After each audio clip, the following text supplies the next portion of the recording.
त्याग की महिमा अपरंपार। एक बार परम पूज्य आचार्य भगवंत श्री जयानंद सुरेश्वर जी महाराज साहेब को छोटे बच्चों का धार्मिक संस्कारों के संदर्भ में पिछड़ापन देखकर अत्यंत दुख हुआ। तब उन्होंने विचार किया कि बच्चों को संपूर्ण संस्कार दे सके ऐसी पुस्तक तैयार करनी चाहिए। ये अद्भुत घटना तब की है जब दीक्षा लिए उन्हें मात्र 2 या 3 वर्ष ही पूर्ण हुए थे। यानी तब सूर्य जी नहीं बल्कि पूज्य जयानंद विजय जी महाराज साहेब थे। इसी कारण से उन्होंने लिखना शुरू किया। देव, गुरु और धर्म की पहचान उनकी भक्ति करने की विधि से लगाकर संपूर्ण बातें उस पुस्तक में लिखनी थी। उनके पाठ का समय लगभग 9 बजे था। पाठ यानी सरल भाषा में विद्या गुरु के पास पढ़ाई। एक दिन पूज्य श्री लिखने में इतने मशगूल बन गए थे कि 9:10 हो गई थी। विद्या गुरु पूज्य श्री की राह देख रहे थे। उन्होंने देखा कि पूज्य श्री कुछ लिख रहे थे। विद्या गुरु ने पूज्य श्री को दूर से पूछा कि क्या हुआ, पाठ में नहीं आना क्या? विद्या गुरु को यह पता नहीं था कि पूज्य श्री तब पुस्तक छपवाने के लिए ये सब लिख रहे थे।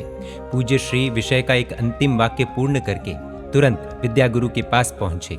गुरुदेव ने पूछा कि क्या लिख रहा था। पूज्य श्री ने उत्तर दिया कि बच्चों को संस्कार कैसे दिए जाए ये सब लिख रहा था गुरुदेव। गुरुदेव ने आगे पूछा कि इस लेख का क्या करोगे? तो पूज्य श्री ने उत्तर दिया कि पुस्तक छपवा देंगे। गुरुदेव ने तुरंत दर्द के साथ कटाक्ष भरी आवाज में कहा कि वाह बेटा वाह, अब तो तू श्रावकों के पास पैसों की भीख मांगना भी शुरू कर देगा। पूज्य श्री ने घबराते हुए पूछा कि आप ऐसा क्यों बोल रहे हो गुरुदेव? उत्तर मिला कि सीधी बात है, पुस्तक छपवाने के लिए पैसे कौन देगा? तुझे भीख ही मांगनी पड़ेगी। देख, इसमें तेरा संयम जीवन मलिन हो जाएगा। परोपकार करने की इच्छा में तू अपने आप को संसार का मुसाफिर बना देगा। विद्या गुरु की ये बातें पूज्य श्री के हृदय को स्पर्श कर गई और कहा कि गुरुदेव, मुझे प्रतिज्ञा दीजिए कि मैं कभी भी किसी के पास पैसों की भीख नहीं मांगूंगा। इस बात से विद्या गुरु बहुत खुश हो गए और तुरंत प्रतिज्ञा दे दी। त्याग की अद्भुत महिमा अब शुरू होती है। ऐसे कोई भी जैन साधु साध्वी जी भगवंत पैसों को छूते तक नहीं है। उनके लिए तो पैसा उनके संयम जीवन का सबसे बड़ा दुश्मन होता है। लेकिन उन्हीं की प्रेरणा से अनेक श्रावक बड़े बड़े धार्मिक अनुष्ठानों में अपनी संपत्ति का सदुपयोग करते हैं। पूज्य श्री ने तो ऐसी प्रतिज्ञा ले ली थी कि वे किसी भी श्रावक को व्यक्तिगत रूप से शायद खुद से आगे से प्रेरणा नहीं कर सकेंगे, लेकिन प्रतिज्ञा का प्रभाव अब देखने को मिलता है। दूसरे दिन पूज्य श्री एक घर में गोचरी बहरने गए। बाहर बैठे एक भाई दंत मंजन कर रहे थे। सब कुछ छोड़कर पूज्य श्री के पास आए और कहा कि महाराज जी, मुझे 25 से 30 हजार रुपये धर्म कार्य में खर्च करने हैं। उसमें भी ज्ञान वृद्धि का यदि कोई क्षेत्र हो तो मुझे अधिक आनंद होगा।